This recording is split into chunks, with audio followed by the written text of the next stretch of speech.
Hello guys, नमस्कार। स्वागत है आपका आज की अगली नई वीडियो में। आज की वीडियो में हम बात करेंगे जो कि आपके परीक्षा में जो बोर्ड एग्जाम में काफ़ी बार रिपीट हुआ प्रश्न है कि प्रकाश का अपवर्तन किसे कहते हैं, इसको परिभाषित कीजिए या इस पर टिप्पणी कीजिए। बहुत बार प्रश्न पूछा है, जो आप देखेंगे लगातार 9, 10, 13, 16, 17, 18 और 20 में रिपीट हुआ प्रश्न है। तो परीक्षा की दृष्टि से आपका ये बहुत वेरी इंपॉर्टेंट प्रश्न है, तो इसको आप देखिए क्या है। अगर आपको पहले से आता है तब तो ठीक है, नहीं आता है तो इसको आप जरूर से जरूर तैयार कीजिए। अगर इस वीडियो में भी आपको नहीं समझ में आए तो आप अपने मन से भी इसको तैयार कीजिए, पर इस प्रश्न को आप तैयार करके ही परीक्षा में जाइए, ठीक ना। तो प्रकाश का अपवर्तन किसे कहते हैं, जो बोर्ड एग्जाम 2022 के इंपॉर्टेंट वीडियो है। समझिए कि आपको यह एक गैस टेस्ट दिया जा रहा है, तो आप देखेंगे। आज देखने से पहले आपसे अनुरोध है कि चैनल पर नए हैं तो चैनल को सब्सक्राइब करें, बेल आइकन को प्रेस करें, वीडियो अच्छी लगे तो लाइक करना मत भूलिए। तो चलिए देखते हैं प्रकाश का अपवर्तन। तो देखेंगे कि जब प्रकाश की किरण एक पारदर्शी माध्यम, ध्यान दीजिए पारदर्शी माध्यम क्या होता है। माध्यम तीन प्रकार के होते हैं, पारदर्शी, अपारदर्शी और अर्धपारदर्शी, ठीक ना। पारदर्शी का मतलब कि जिसके आर पार दिखाई दे, जैसे कोई भी वस्तु है, मान लीजिए कोई वस्तु है और इसके आर पार दोनों तरफ दिखाई दे तो इसको पारदर्शी बोलते हैं। अपारदर्शी मतलब जिसके दोनों तरफ दिखाई बिल्कुल मत दे, एक तरफ से देखने पर दूसरी तरफ न दिखाई दे। और अर्धपारदर्शी का मतलब होता है कि जिसके आधा दिखाई दे आधा नहीं दिखाई दे, मतलब धुंधला दिखाई दे। तो पारदर्शी का सटीक आपका उदाहरण एग्जाम्पल हो जाएगा शीशा, जिसके दोनों तरफ दिखाई देता है। और पारदर्शी का जैसे लकड़ी का गुटका, दीवाल हो गई, ठीक ना। और अर्धपारदर्शी का जैसे खिंचा हुआ घिसा हुआ कांच हो गया और तेल लगे हुए पन्ने हो गए, ठीक ना। ये सभी अर्धपारदर्शी के उदाहरण है। तो पारदर्शी आप जान गए होंगे पारदर्शी किसे कहते हैं। तो देखेंगे कि जब प्रकाश की किरण एक पारदर्शी माध्यम से दूसरे पारदर्शी माध्यम में प्रवेश करती है तो वह अपने मार्ग से विचलित हो जाती है। इसी घटना को प्रकाश का अपवर्तन कहते हैं। देखेंगे कि जब प्रकाश की किरण जा रही है, जैसे मान लीजिए ये कोई टार्च है, ठीक है, ये कोई टार्च है और जब यहाँ से टार्च की से प्रकाश की किरणें निकलती हैं तो जब हम देखते हैं कि इसका जो माध्यम होता है, अगर मान लीजिए इधर माध्यम हो गया ग्लास, कोई दूसरा माध्यम, और इधर मान लीजिए कुछ दूसरा माध्यम है, बीच में कुछ कांच उच सा चाहे कुछ भी लगा हो, और जब देखेंगे कि ये तो जा रही थी ऊपर की तरफ, लेकिन ऊपर की तरफ न जाके ये नीचे की तरफ जाने लगती हैं, ये अपने मार्ग से मुड़ जाती है। बस इसी घटना को बोलते हैं प्रकाश का अपवर्तन, ठीक ना। तो देखेंगे कि जब प्रकाश एक पारदर्शी माध्यम से दूसरे पारदर्शी माध्यम में प्रवेश करता है तो वह अपने मार्ग से विचलित हो जाता है। इसी घटना को प्रकाश का अपवर्तन कहते हैं। अब आप कुछ इसमें डायग्राम में देखेंगे। डायग्राम में देखेंगे कि जब प्रकाश की किरण, मान लीजिए ये प्रकाश की किरण आ रही है, आने वाली प्रकाश किरण को आपतित किरण बोलते हैं, ठीक ना। आपतित किरण मतलब प्रकाश किरण आ रही है और ये देखेंगे जो माध्यम है ये हवा है, ठीक, और ये माध्यम है जो कांच है।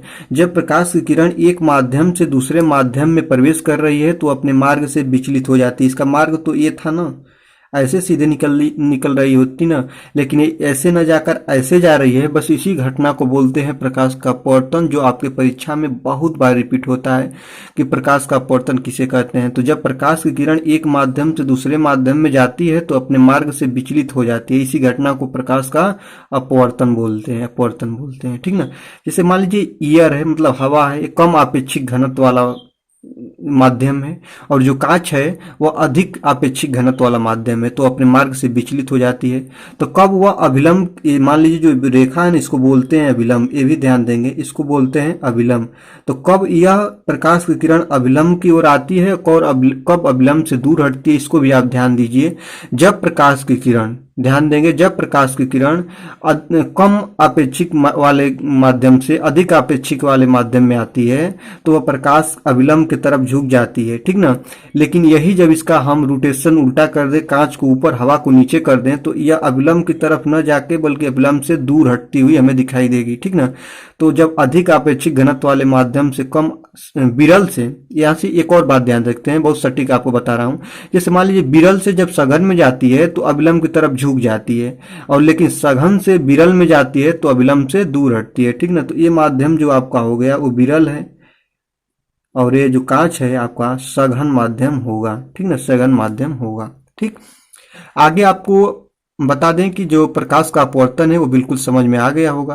अब आपको मैं बता रहा हूं अपवर्तन के नियम, जो आपको टिप्पणी देगा उसमें अपवर्तन के नियम को भी आपको लिखना होगा, तो आपको फुल का फुल नंबर मिलेगा, ठीक ना। तो अपवर्तन के नियम क्या होते हैं इसको आप देखेंगे अपवर्तन के दो नियम होते हैं। पहला नियम होता है कि आपतित किरण, अपवर्तित किरण तथा विलंब तीनों एक ही तल में होते हैं। देखेंगे आप जो ऊपर ये आपका डायग्राम है, इसी को बोलते हैं आपतित किरण, इसी को बोलते हैं अपवर्तित किरण, ठीक ना, अपवर्तित किरण।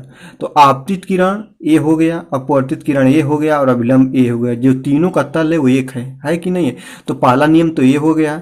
पहला नियम आपका बता रहा है कि आपतित किरण, अपवर्तित किरण तथा विलंब तीनों एक ही तल में होते हैं, जो आपको समझ में आ गया। अब दूसरा नियम देखेंगे। दूसरा नियम कि एक ही रंग के प्रकाश के लिए अपवर्तन कोण की ज्या साइन आई तथा अपवर्तन कोण की ज्या साइन आर, आपतन कोण की ज्या साइन आई और अपवर्तन कोण की ज्या साइन आर का अनुपात जो होता है वो एक नियतांक होता है, अर्थात साइन आई अपन के साइन आर बराबर एक नियतांक। जो ये आप दूसरा नियम देख रहे हैं, दूसरे नियम को ही स्नेल का नियम भी बोला जाता है। कभी कभी आपके प्रश्न में ये भी पूछ देता है कि स्नेल का नियम किसे कहते हैं। तो स्नेल का नियम यही है, साइन आई अपान के साइन आर एक नियतांक होता है। जो आप देखेंगे कि एक ही रंग के प्रकाश के लिए आपतन कोण की ज्या साइन आई और अपवर्तन कोण की ज्या साइन आर का अनुपात जो होता है वो आपका एक नियतांक होता है, अर्थात साइन आई अपन के साइन आर का एक नियतांक है। इसी को बोलते हैं स्नेल का नियम। इसी को क्या बोला जाता है? स्नेल का नियम बोला जाता है। तो आज की वीडियो में बस इतना ही। आज मुझे पूरा विश्वास है कि आप प्रकाश का अपवर्तन सीख गए हैं। अगर वीडियो आपको अच्छी लगे तो वीडियो को जरूर से जरूर सब्सक्राइब करें और चैनल पर नए हैं तो चैनल को लाइक भी करें, और चैनल पर नए हैं तो चैनल को सब्सक्राइब करें, वीडियो को लाइक करें और दोस्तों के साथ शेयर करना मत भूलिए। तब तक के लिए धन्यवाद। देखते रहिए क्लास सॉल्यूशन बाय अभिषेक सर। मिलते हैं अगले वीडियो में।